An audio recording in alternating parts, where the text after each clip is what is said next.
কি দিতে হবে? বিস্কুট। এখানে বস চুপ করে।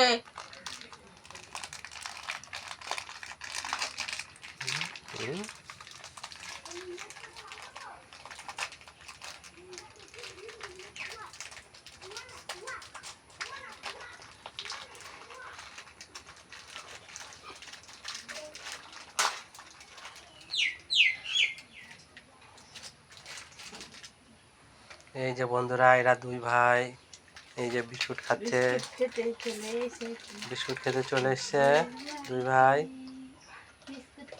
এই যে ওই পাশেরটা ওই যে হাত বাড়াচ্ছে, ওইটা বড়, ওইটা ছোট, আর এই পাশেরটা বড়। এরা দুই ভাই। এদের মা কোথায় চলে গেছে, এরা এখানেই থাকে। এখানে সবাই ভাত দেয়, বিস্কুট দেয়, সব যা কিছু খায়, সবজি দেয়, সবজি যে সবজি খায়, লাড্ডু বিস্কুট